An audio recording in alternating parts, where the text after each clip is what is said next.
सुन, ये सब लेके जा। हाँ? ये सांप, ये लोग मुझे काट देते तो ये सब किस काम आता है?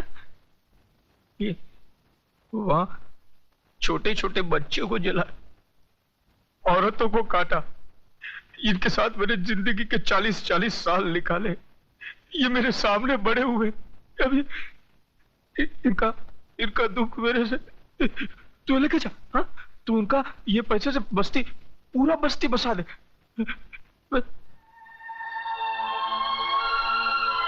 क्या देख रहा है मुझे? हाँ? क्या देख रहा है मुझे? लेके जा, लेके जा, सब लेके जा।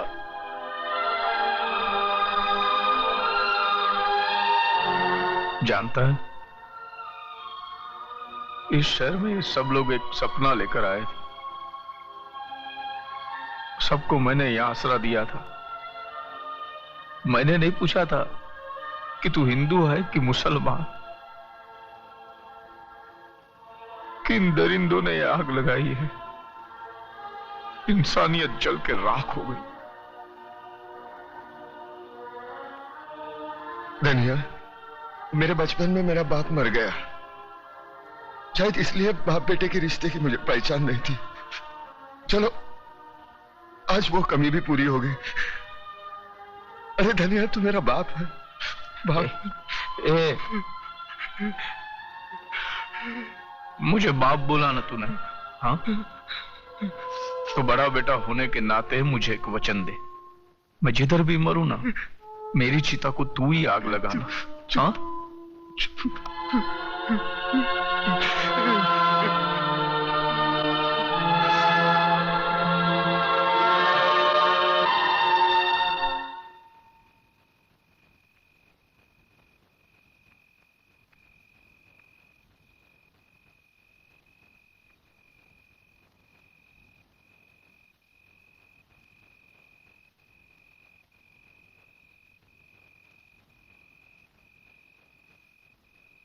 अरे तुम्हें से कोई कुछ बोलता क्यों नहीं?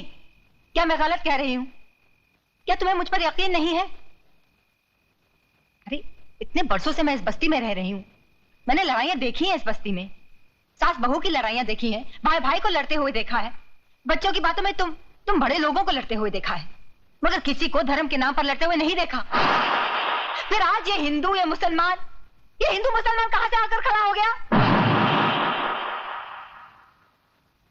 अरे तुम लोग समझते क्यों नहीं? जिन लोगों ने हमारी बस्ती में आग लगाई है वो ना हिंदू थे ना मुसलमान। चंद गद्दार नेताओं के खरीदे हुए गुंडे थे वो। हर नेता तो सिर्फ यही चाहते हैं कि धर्म के नाम पर हमारे दिलों में नफरत पैदा हो जाए, हम एक दूसरे को काटे मारे खून बहा दे और वो बैठे बैठे तमाशा देखे। हम ऐसा नहीं होने देंगे। बंद कर अपना ये लेक्चर। असलियत जानना चाहती है तू तो चल मेरे साथ। इधर आ, ये देख, ये है असलियत। ये मेरे मासूम बच्चे हैं।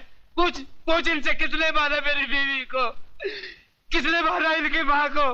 इनसे पूछ। बोल बेटा बोल, किसने मारा तुम्हारी माँ को? बोलो। हिंदू ने मारा है। सुना तूने? हाँ।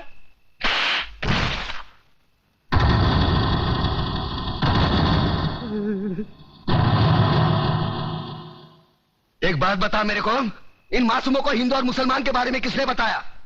तूने? जो अपना नाम नहीं बता सकते उनको अपने मां के कातिल और धर्म के बारे में किसने बताया? तूने?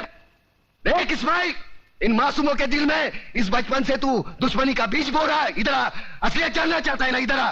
कौन है? कल्याण जी। कल्याण जी भाई हिंदू है ये कौन है? ये कौन है? गंगा भाभी। गंगा भाभी। तुम्हारे बच्चे को कौन पाल रहा है? गंगा भाभी। गंगा भाभी। ये हिंदू थे, इनको काय को नहीं काटा? हाँ, इधर आ, असलियत बताता हूं तुझे।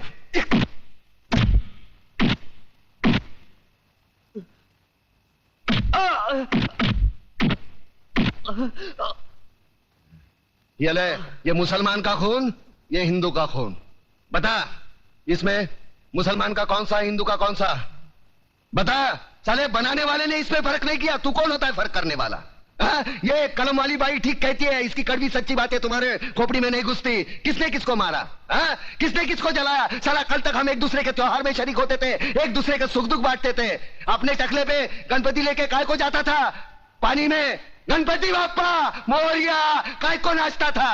अल्लाहुम्मा सल्ली अला अला सैयदना मौलाना मोहम्मदी व अला आले सैयदना मौलाना मोहम्मदी व बारिक व सलीम। ये दुरूद शरीफ तेरे को किसने सिखाया? अब चंद गद्दारों की साजिश में अपने भाईचारे को दफनाना चाहता है। हाँ? प्रताप, मुझे माफ कर दो, मैं बह गया था प्रताप, मुझे माफ कर दो।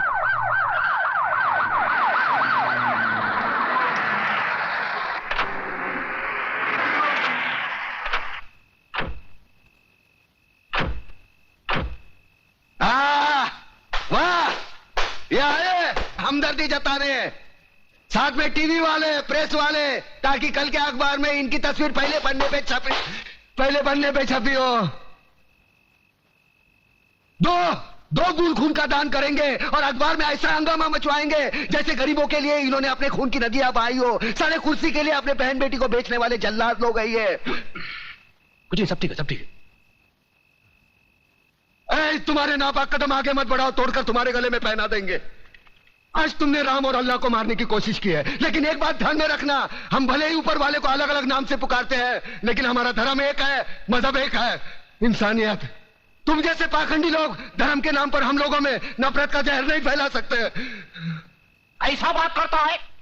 अरे हम लोग गरीब का मदद के वास्ते आया है। देखिए भाइयों और बहनों, हमारे हृदय में आप लोगों के लिए हमदर्दी है, इसलिए हम यहाँ आए हैं। अरे नहीं चाहिए तुम्हारी हमदर्दी।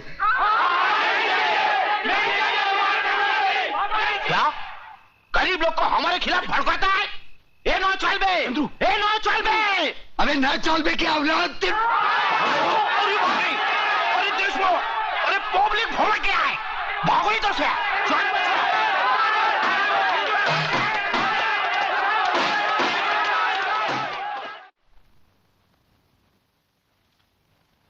सर, इस फाइल में वो सारी रिपोर्ट्स हैं जिनसे आपको पता चल जाएगा कि इन दंगों के पीछे किन का हाथ था। और अफसोस की बात तो यह है सर कि इसमें हमारे चंद गद्दार पुलिस ऑफिसर्स और नेता भी शामिल हैं। इसी वजह से कानून के हाथ भी बन जाते हैं। सर, अगर कमिश्नर साहब सख्ती से काम लेते हैं तो ऊपर से दबाव आ जाता है। देखिए, आप ऊपर के दबाव को बिल्कुल भूल जाइए। कमिश्नर, सबसे ऊपर है हमारा संविधान, हमारा कानून। संविधान से ऊपर ना कोई प्रधानमंत्री है, ना कोई मंत्री, ना कोई अफसर और ना कोई नागरिक। लेकिन सर, मैं जानता हूं आजकल राजनीति में सच्चे नेताओं की जगह चंद असामाजिक तत्व भी घुस आए हैं, जिनकी वजह से आज राजनीति और दूसरे सच्चे नेता भी बदनाम होते हैं। मगर मैं आपको राजनीति से गुंडागर्दी को उखाड़ फेंकने की पूरी सत्ता देता हूं। अगर उसमें कोई रुकावट या अड़चन आए तो उसके लिए आप गृह मंत्री से मिल सकते हैं। Thank you sir. बात दिल्ली तक पहुंच चुकी है चतुर सिंह जी, और दिल्ली से अब हमारा शहर तक, बाद में हमारा घर तक, बाद में जुबान काट दी जाएगी उसकी जिसने ये बात दिल्ली तक पहुंचाई। मुझे सिर्फ ये बताओ कि दिल्ली कौन गया था? अपना एक कमिश्नर साथ गया था उनके। मगर क्या करता है? साफ बोलो। दादा, ये सारा कारस्तानी उस मेघनाथ दीक्षित है जो अखबार में लिख लिख कर चिंगारी को ऐसा आग बना दिया है जो कल हमारा दामन तक पहुंच सकता है। और वो साला कल का लौंडा कड़का भिखारी, क्या नाम है उसका? प्रताप। दादा, प्रताप का पर काटना मांगता है। प्रताप का पर काटेगा ना तो सिर्फ ताप बच जाएगा और उस ताप में वो जलकर मर जाएगा। हम तो बोलता वो प्रताप का पर मेघनाथ दीक्षित है। मेघनाथ दीक्षित को मारेगा ना। बंद करो ये बकवास, कान के पर्दे फाड़ डाले। जब भी देखो भाषण देते रहते हो सारे। तुम्हें पता नहीं कि चतुर सिंह को ऊंची आवाज पसंद नहीं है? अंकुश, ये दीक्षित लड़की का पता करो, जरा हम भी तो देखें जो दिल्ली तक पहुंच गई वो चीज क्या है।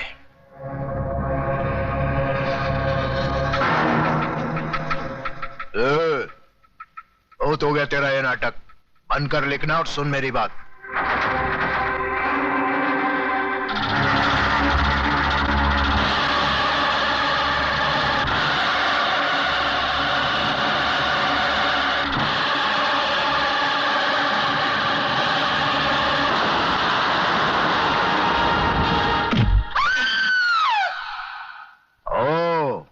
तो तू है।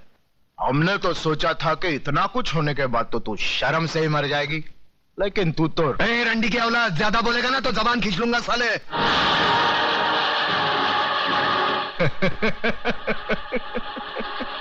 तू जबान खींचेगा मेरी?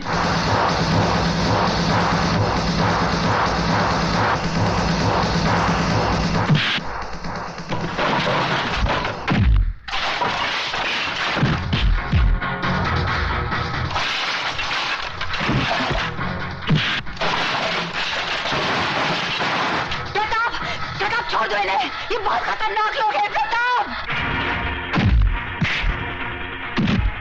प्रताप छोड़ दो इन्हें।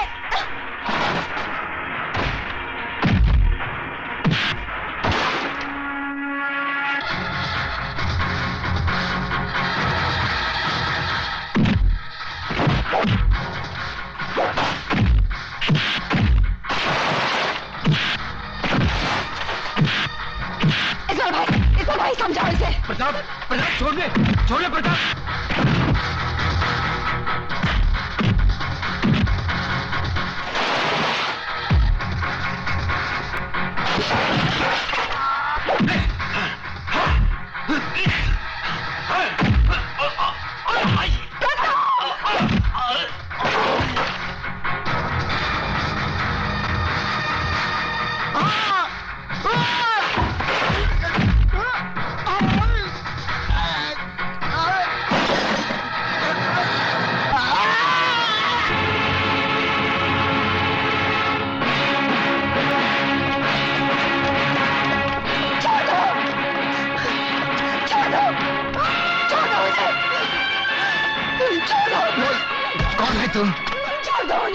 एक दो कौड़ी का गुंडा तेरे को रंडी बोलता है? कौन है तू?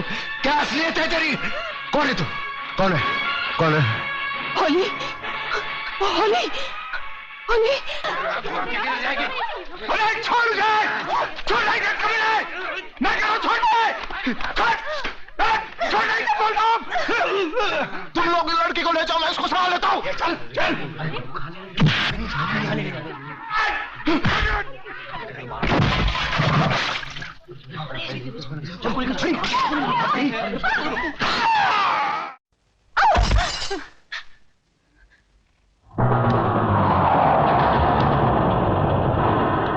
कमीने, खबरदार जो मेरी बेटी को छुआ तो छोड़ दो मेरी बेटी को।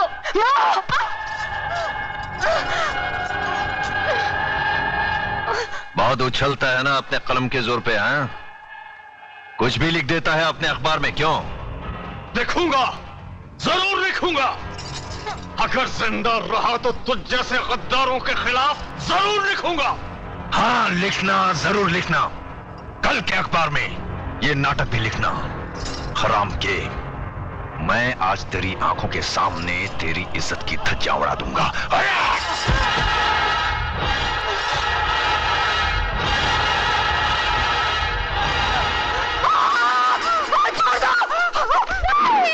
कभी नहीं। छोड़ दो उसे।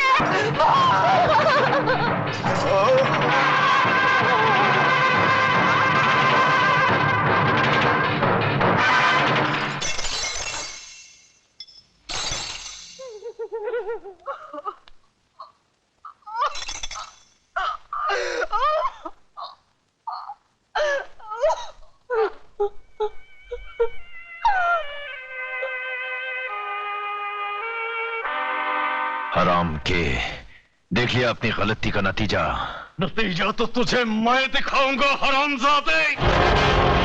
अब मैं तेरा जीना हराम कर दूंगा।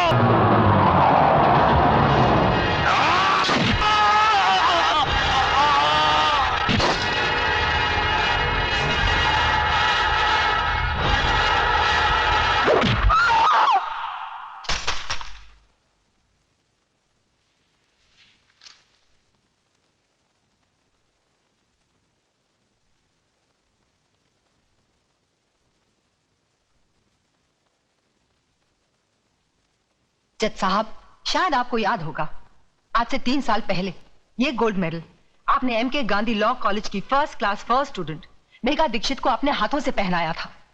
आज वही गोल्ड मेडलिस्ट आपसे ये कहना चाहती है कि ये आदमी जो आपके सामने खड़ा है ये समाज के नाम पर एक कलंक है। He is a rapist, he is a murderer. इसने मेरे साथ बलात्कार किया है, मेरी आंखों के सामने मेरे माँ बाप को काट दिया। इस आदमी को हमारे समाज में रहने का कोई हक नहीं है, your honour. Objection, your honour. Please let me finish. Mister Mirchandani, इन्हें बोलने दीजिए। मैं जानती हूँ मिस्टर मिर्चंदानी क्या कहने वाले हैं, क्योंकि कानून की सारी किताबें मैंने भी पढ़ी हैं, और मैं ये भी जानती हूँ कि किताबों में जो भी लिखा होता है वो कोर्ट और कचहरी में नहीं होता। अब मिस्टर मिर्चंदानी मुझसे गवाह मांगेंगे, सबूत मांगेंगे, जिनकी खोखली बुनियाद पर यह कानून टिका हुआ है। हर ये तो उन वकीलों में से है जिनका पेशा यही है कि सच को झूठ और झूठ को सच कैसे बनाया जाए। इनका कोई भरोसा नहीं। ये तो ये भी कह सकते हैं कि उस हादसे के दिन चतुर सिंह इस मुल्क में ही नहीं था। Exactly your honour. तो फिर देर किस बात की है? वो नकली पासपोर्ट, नकली टिकट, नकली होटल का बिल जहां चतुर सिंह ठहरा था वो जज साहब को दे दीजिए ताकि जल्द से जल्द फैसला हो जाए। वो सारे सबूत इस फाइल में मौजूद है योर ऑनर। ये रहे वो सारे सबूत जो इन्हें निर्दोष। Brilliant mister Mirchandani, brilliant.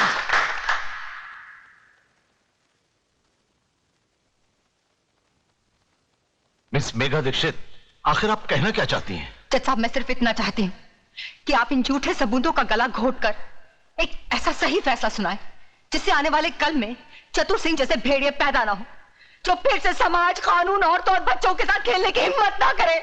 Your honour, कानून की शिक्षा में गोल्ड मेडलिस्ट होने के नाते मिस मेघा दीक्षित दलीलें तो बहुत अच्छी कर लेती है, मगर वो शायद ये भूल गई है कि अदालत में दिल छू लेने वाली दलीलें नहीं चलती। देश को बेचने वाले गद्दार, स्मगलर्स, क्रिमिनल्स का केस लड़ते लड़ते पैसों के लिए तुमने अपने आप को कानून के साथ बेच दिया है। तुम जैसे वकीलों का दिल होता है मिस्टर मिर्चंदानी। अरे तुमसे तो वो वेश्याएं अच्छी होती हैं जो बेचती जरूर है मगर अपना जिस्म बेचती हैं, अपने देश को, अपनी आत्मा को, अपने ईमान को नहीं बेचती। तुम जैसे चंद वकील इस कानून और अदालत की तौहीन हो। अरे अगर मेरा बस चले तो मैं तुम सबकी डिग्रियां छीन लूं। Miss Megha, control yourself. Control? अरे क्या कंट्रोल करूं जज साहब, क्या कंट्रोल करूं? अरे एक नारी की इज्जत लुट जाने के बाद भी अगर उसे रो रो कर अपने इंसाफ की भीख मांगनी पड़े तो शर्म आनी चाहिए ऐसे कानून को और उसके रखवालों को। मिस मेघा, यह अदालत की तौहीन है। तुम इंसाफ मांगने आई हो या छीनने? जज साहब, किसने कहा कि इंसाफ मांगने से मिलता है? अरे इंसाफ ना ही मांगने से मिलता है और ना ही छीनने से। आज तो इंसाफ बिकता है, सिर्फ बिकता है। इसीलिए चतुर सिंह जैसे वैशी दरिंदे अपना सीना तान कर समाज में घूमते हैं, कानून को रुमाल समझकर अपनी जेब में रखते हैं। Your honour, miss Megha Dikshit बिना मतलब की बातें करके अदालत का वक्त जाया कर रही है, इसलिए मैं अदालत से रिक्वेस्ट करता हूं कि अदालत अपना फैसला सुनाए। अरे ये क्या फैसला सुनाएंगे? क्या फैसला सुनाएंगे? ये फैसला मैं सुनाती हूँ। तमाम गवाहों के बयानात और सबूत की बिना पर अदालत इस फैसले पर पहुंची है कि श्री चतुर सिंह जनता के सेवक बेकसूर है, इसलिए इन्हें बड़ा इज्जत बरी किया जाता है। ये नाम का फैसला जज साहब। मेरी बात सही निकली। जज ने उन झूठे गवाह और खोखले सबूतों की बुनियाद पर चतुर सिंह को छोड़ दिया और मैं अदालत के कटहरे में खड़ी अपने देश के अपाहिज कानून को देखती रही।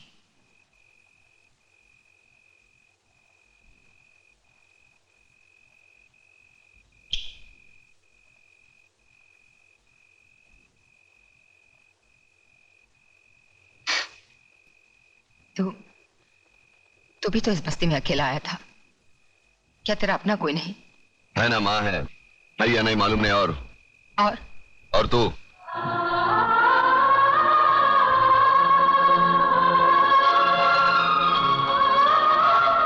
कभी किसी को लूटा नहीं, हराम का खाया नहीं, बेवड़ा नहीं पीता, बीड़ी पीता हूं, मुंह से बदबू आती है, सोच ले।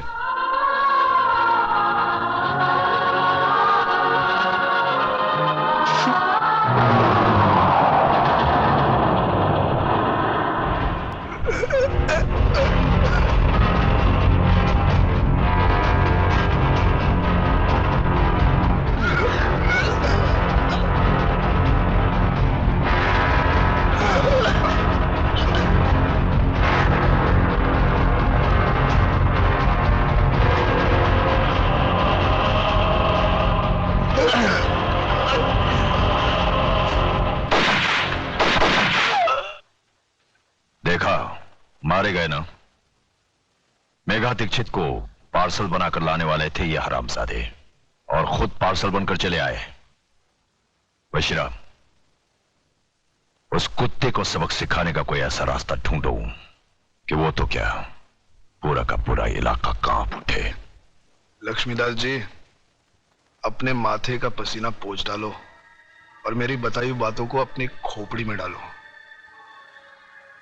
समझे? चलता हूं अब।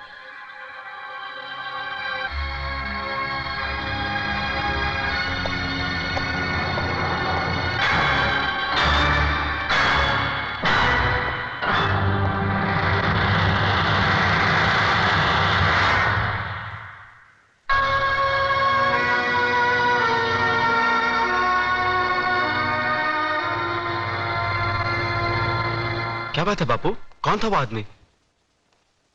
उसे यहाँ पहले तो कभी नहीं देखा। तुझे क्या लेना देना इन सब बातों से? मुझसे मिलने कोई अजनबी नहीं आ सकता क्या?